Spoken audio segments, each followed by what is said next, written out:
Vraiment, nous, femmes vivant avec handicap, nous souffrons avec la société, avec les hommes. Les questions de violence sont très généralement entourées par le silence. Les sessions de formation qu'on a données au profit de ces femmes, ces sessions ont permis en tout cas de les libérer. Le handicap ne fait pas d'une personne une personne. Nous sommes des personnes vivant avec handicap, mais nous ne sommes pas des incapables.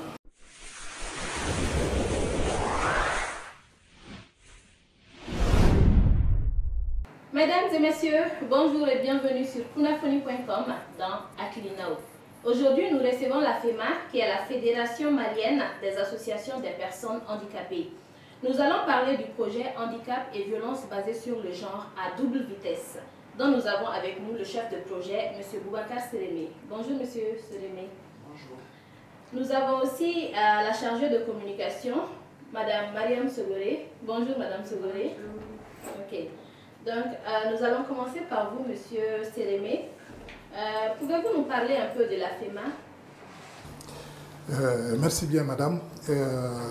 Tout d'abord, je tiens à remercier kunafoni.com de nous avoir donné cette opportunité de parler non seulement de la personne handicapée, et spécifiquement du projet Handicap et violence violence basée sur les genres à double vitesse. C'est normal. La fédération est créée il y a plus de 40 ans aujourd'hui, depuis 1982. C'est aujourd'hui un regroupement de toutes les sensibilités de handicap au niveau de la fédération, notamment les personnes handicapées visuelles, auditifs, ceux qui ont des troubles de langage, notamment ceux qui bèguent, et les personnes de petite taille, les albinos. Toutes les sensibilités pratiquement sont au niveau de la fédération, au nombre de 17 associations nationales. Ce qu'il faut aussi retenir, c'est que au niveau de la fédération, il y a une union des associations et comités de femmes handicapées qui regroupent l'ensemble, en tout cas, des femmes qui se trouvent au niveau des associations de personnes handicapées. Aussi, on peut dire qu'aujourd'hui, la fédération, c'est la principale interlocutrice des personnes handicapées face à l'État. Donc, nous sommes là et principalement pour répondre aux besoins des personnes handicapées, mais aussi alerter l'État sur l'ensemble des thématiques concernant les personnes handicapées, notamment les questions de santé, les questions d'emploi, les questions de formation professionnelle et autres. D'accord. Donc maintenant, est-ce que vous pouvez nous parler un peu du projet Handicap et violence basée sur le genre? Oui, merci bien. Ce projet qui a été initié par la fédération, ce projet est parti d'un constat. C'est qu'au niveau de la fédération, nous recevions beaucoup de femmes handicapées qui viennent pour s'informer sur les questions de violence basées sur le genre et sur les questions de santé de la reproduction, planning familial. Donc nous avons saisi l'opportunité de l'appel du programme Voice à travers Oxfam, qui nous a permis de mettre en place ce projet dont l'objectif principal c'est de pouvoir renforcer les capacités des femmes handicapées dans le cadre de la santé de la reproduction, les violences basées sur le genre et les plannings familiales. Et aussi, comme la fédération, c'est une organisation dédiée essentiellement au plaidoyer. Donc, deuxième objectif, c'est chercher à améliorer le cadre juridique en lien avec la santé de la reproduction et le planning familial. c'est de faire en sorte que aujourd'hui, les besoins des personnes handicapées puissent être pris en compte dans le mécanisme global de la santé, de la reproduction au niveau national. Donc, nous souhaiterons en tout cas développer des actions de plaidoyer en commun avec d'autres organisations qui sont dans la lutte contre les violences basées sur le genre. D'accord. Ok. Donc, Madame Sogoré, est-ce que vous avez d'autres choses à ajouter à ce que vient de dire le chef de projet? D'accord. Et merci beaucoup à Kunafoni de nous recevoir et merci à tous qui nous suivent sur Kunafoni. Et il faut savoir que le projet Handicap et violence basé sur le genre à double vitesse est une initiative de plaidoyer. D'abord, l'objectif principal, c'est de faciliter l'accès aux femmes. Il y a l'accessibilité, il y a le problème d'accueil, il y a le coût aussi qui est élevé, alors que d'après l'OMS, selon l'OMS, les personnes vivant avec handicap sont les plus pauvres des pauvres. Donc les femmes sont doublement vulnérables face à ces situations. Nous sommes femmes, à rajouter aussi le handicap, ça fait de nous une double vulnérabilité. Donc ce n'est pas du tout facile pour les femmes vivant avec handicap d'accéder aux services de santé. Quand on se rend pour des informations, les gens ne voient pas d'abord notre féminité, mais le handicap, ce qui freine beaucoup l'accès de ces femmes-là. Donc le projet vise à faciliter cet accès d'abord. Aussi, nous les renforçons leurs capacités en matière de VBG. Ces femmes sont confrontées à des violences du jour au jour, mais beaucoup ignorent vraiment qu'ils sont face à des violences et ils n'ont pas d'endroit où aller se confier. Donc le projet les renforce dans ce domaine-là pour qu'elles connaissent leurs droits. Qu'est-ce que je mérite? Qu'est-ce qu'on doit me faire subir? Comment est-ce qu'on doit me traiter face à des violences? D'accord. Ok. Je reviens à vous, M. Sélémé. Quelles sont vos attentes par rapport à la réalisation de ce projet? Oui, nous avons beaucoup d'attentes. Comme c'est un projet de 2 ans, ce projet va jeter les bases pour non seulement interpeller l'État sur la problématique même de la santé de la femme handicapée. Donc nous souhaiterions au niveau national les mécanismes d'alerte sont là pour informer la population de façon générale. Nous souhaiterions que ces mécanismes-là intègrent la dimension du handicap. Parce que toutes les questions d'information et de sensibilisation, souvent qui passent à la télé, à la radio, excluent une certaine catégorie de personnes handicapées, notamment les visuels et les auditifs. Donc ce projet essentiellement tient en tout cas à mettre un focus en tout cas sur ces catégories de personnes-là pour que la question d'inclusion au niveau national par rapport à la santé puisse être une réalité.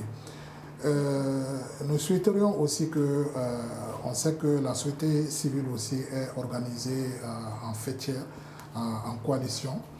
Dans le cadre de ce projet, nous souhaiterons intégrer en tout cas ces coalitions et ces alliances pour que dans la lutte de tous les jours de ces organisations, qu'on puisse prendre en compte les personnes handicapées. Et bien entendu, l'idéal, en tout cas, serait que toutes les questions de santé puissent être inclusives. Mais en attendant, au niveau même de la fédération, pour pouvoir répondre aux personnes handicapées qui viennent pratiquement tous les jours pour s'informer, avoir les informations, nous souhaiterions, en tout cas dans l'avenir, avoir un centre d'écoute, en tout cas plus holistique, qui pourra prendre en compte les personnes handicapées. Et ce qu'il faut aussi dire, La fédération, elle n'est pas seulement à Bamako, elle est dans toutes les régions du Mali et dans tous les cercles du Mali. Donc dans les régions, c'est les fédérations régionales et dans les cercles, c'est les fédérations locales. Et dans certaines communes aussi, il y a des associations de personnes handicapées. Donc pour dire, si en tout cas on arrive à mettre en place ce mécanisme au niveau de la fédération, ça sera bénéfique pour l'ensemble en tout cas des personnes handicapées au niveau national. Nous voulons réellement que la communication de façon globale, et je profite aussi de l'occasion pour encore remercier Kunafoni. Je crois qu'on a eu des initiatives dans le cadre de la diffusion des messages au niveau de sur Kunafoni, en tout cas, qui nous a permis en tout cas d'avoir une certaine visibilité et aussi permettre à certaines catégories de personnes handicapées d'avoir des informations. Merci. Madame Sogore Mariam, je reviens à vous. D'accord. Est-ce que vous avez des témoignages à faire par rapport aux violences basées sur le genre, plus particulièrement concernant les femmes en situation de handicap? D'accord, merci beaucoup. Et il faut vraiment savoir que ce qui est intéressant dans ce projet, c'est nos sessions de renforcement des capacités et les offres que nous menons au sein de la fédération, là où les femmes se ressentent. Tu vas voir que ces femmes ont tellement de choses à dire, ces femmes sont tellement confrontées à des violences, mais elles ne savent pas à qui se confier. Donc lors de ces sessions, quand elles vont se retrouver entre elles, ça leur donne l'occasion de se confesser vraiment. Et tu vas voir que vraiment, nous, femmes vivant avec handicap, nous souffrons avec la société, avec les hommes, avec les histoires des couples. Tu vas entendre vraiment des témoignages qui font réfléchir. Et pendant ces sessions, ces femmes vont... Par exemple, il y avait des femmes qui, quand elles ont besoin d'aller se faire consulter sur question de SR, la santé de la reproduction, elles sont confrontées à des stigmatisations. S'il y en a qui sont en l'état d'accoucher, on les regarde, on ne voit pas vraiment que ces femmes ont besoin des soins, mais on voit leur handicap. Il y en a qui vont même dire, des agents de santé qui vont même dire, toi, en tant que personne vivant avec un handicap, tu n'as pas eu pitié de toi. Mais pourquoi? Nous n'avons pas droit à enfanter. Donc, tu vois, ces femmes vont se confesser. Elles sont en train de subir ça. Elles ne disent rien. Elles n'ont aucun endroit où aller se plaindre. Et tu vas voir aussi des femmes vivant avec un handicap qui sont confrontées à des violences économiques. Par exemple, une femme a confessé que quand elle s'est mariée, l'homme avait posé comme condition de lui donner son salaire chaque mois avant de l'épouser. Vous voyez, c'est vraiment absurde. Pourquoi nous? Parce que tu vas voir des femmes, bon, je peux dire qu'il y a des violences, les femmes sont en train de subir des violences, mais des cas comme ça, c'est chez nous vraiment que tu vas voir ces violences. Et pendant les offres aussi qu'on offre aux femmes au sein de la fédération, des femmes souffrent sur question de santé de reproduction, mais elles n'ont pas de moyens d'aller se faire consulter pour ne pas subir des violences verbales. Voilà. Donc, lors de ces sessions, je les invite à venir se consulter gratuitement parce que le projet offre ça. Donc, quand elles viennent, les sages-femmes se rendent compte que vraiment ces femmes souffrent. Il y a une de nos détentrices des droits qui a su vraiment qu'elle était malade et qui jouait vraiment sur sa santé de reproduction, qui l'empêchait même de tomber enceinte. C'était une proche vraiment à moi. Je l'ai invitée à venir se faire consulter. Et là, la sage-femme a capté de quoi elle souffrait, mais qui jouait aussi sur sa santé de la reproduction. Elle s'est mariée, mais elle ne parvenait pas à tomber enceinte, mais elle souffrait de cette maladie-là qui l'empêchait de tomber enceinte. Et lors de nos sessions d'offre de services gratuits, et la sage-femme a su de quoi elle souffrait. On l'a dirigée vers l'hôpital qu'elle pouvait se soigner. Et aujourd'hui, alhamdoulilah, elle nous a donné une petite fille. Donc, je peux dire que grâce à ces projets fait de son mieux pour venir en aide à ces femmes-là qui en ont vraiment besoin. on aimerait que ça soit un peu large parce que le projet c'est bien sûr dans un moment bien déterminé. Et ces femmes ont vraiment besoin de ces soins-là, de ces accompagnements-là, de ces sessions de renforcement des capacités. Ok, Monsieur Sélémé, avez-vous d'autres choses à ajouter par rapport au témoignage? Oui, en fait, ce qu'il faut surtout retenir, je crois que Sougré l'a soulevé, les questions de violence sont très généralement entourées par le silence. Les sessions de formation qu'on a données au profit de ces femmes, ces sessions ont permis en tout cas de les libérer, de libérer la parole. Et pratiquement ces séances, comme l'a si bien dit, ça a été comme une thérapie. Et ces femmes, c'est pour cela le besoin en tout cas d'avoir ce dispositif d'écoute pour ces femmes-là. Ce serait vraiment une excellente chose. Parce que nous, en tant que personnes handicapées, nous avons surtout tendance à être ensemble. Quand on a des problèmes, on souhaiterait, en tout cas, si on doit se confier, on va généralement vers les personnes handicapées. Donc, mais nous souhaiterons quand même briser cela. Et il faut que, de façon naturelle, que dans la société, quand une personne a un problème, puisse aller vers les structures dédiées à cela, sans qu'il n'y ait d'autres pensées, dire que voilà, si je me présente, je serai vu autrement, je serai stigmatisé, je ne vais pas recevoir les services pleinement. Donc, je pense qu'il est important qu'on interpelle l'État et les structures, en tout cas de santé, qui sont là. C'est vrai qu'il y a quand même ce besoin aussi de renforcement des capacités du personnel sanitaire sur les questions aussi de santé, surtout les questions de santé des personnes handicapées. Ok, Monsieur Sélémé, avez-vous un appel à lancer à la population ainsi qu'aux autorités par rapport à toutes ces violences-là dans le cadre de la santé? Bon, l'appel qu'on lance, c'est d'abord dire que la personne handicapée fait partie de la diversité humaine. La différence doit être une richesse.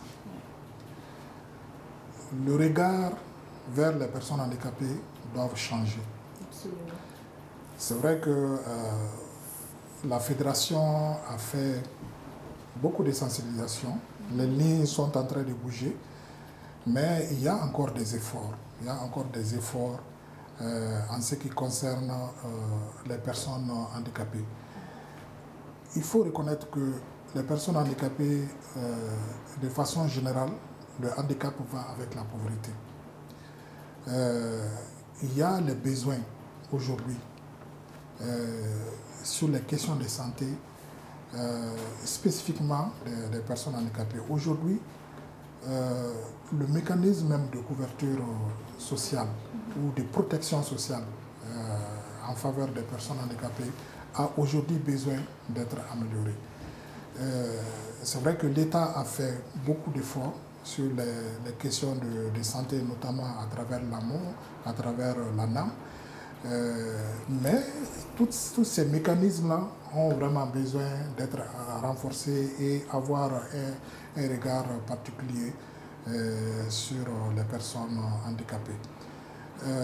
Je vais peut-être terminer par remercier. Toujours, on ne finira jamais de remercier Konafoni et de nous avoir en tout cas donné cette opportunité. Et aussi remercier le partenaire financier de ce programme, notamment Oxfam à travers le programme Voice, et spécifiquement le ministère des Affaires étrangères des Pays-Bas, en tout cas qui nous a permis d'avoir ce financement pour en tout cas engager ce combat de violence basée sur le genre. Et aussi remercier l'État. C'est vrai que si depuis la création de la fédération, l'État est là et l'État accompagne la fédération. Le champ du handicap est vaste. Le besoin est assez énorme. Mais nous ne cesserons jamais, en tout cas, de demander en tout cas à l'État encore de faire des efforts sur les questions de santé des personnes handicapées de façon générale. Merci à vous. Merci. Ok, Madame Sogoré, est-ce que vous avez vous aussi un appel à lancer à la population ainsi qu'aux autorités? D'accord. Et je joins ma voix à mon chef pour dire grand merci à Oxfam, le bailleur de fonds de ces projets à travers le programme Voice, la voix des sans-voix. Merci de nous donner la voix et merci à Kunafoni d'ajouter encore une autre voix à notre voix parce qu'il faut reconnaître que nous sommes les personnes les plus mises de côté et les partenaires sont là pour vraiment changer la situation. On les remercie. J'invite l'État vraiment à nous mettre dans nos droits, au respect de nos droits, parce que si vous voyez tous ces problèmes, c'est parce que la dimension du handicap n'est vraiment pas prise en compte. Sinon, nous n'aurions pas à amener tous ces débats autour des personnes vivant avec handicap. Un grand appel aux personnes vivant avec handicap aussi. Cherchons à connaître nos droits parce que seul en connaissant nos droits que nous pouvons vraiment faire face à la société, à nous inclure à la société, inviter la société aussi à nous comprendre. Quand ils vont arriver à nous comprendre, c'est comme ça qu'ils pourront vraiment nous aider. Bon. J'invite vraiment la société encore une dernière fois à avoir un autre regard sur nous, de ne pas seulement se fier sur notre handicap, mais de voir la personne que nous sommes. Le handicap ne fait pas d'une personne une personne. Nous sommes des personnes avec handicap, mais nous ne sommes pas des incapables. Donc nous comprendre, c'est nous aider. Essayez de nous comprendre. Merci. C'est tout pour ce numéro. Merci de l'avoir suivi. Nous étions avec la FEMA, qui est la Fédération malienne des associations de personnes handicapées. Et nous étions en train de parler du projet Handicap et violence basée sur le genre à double vitesse. Merci de l'avoir suivi et à la prochaine. Merci.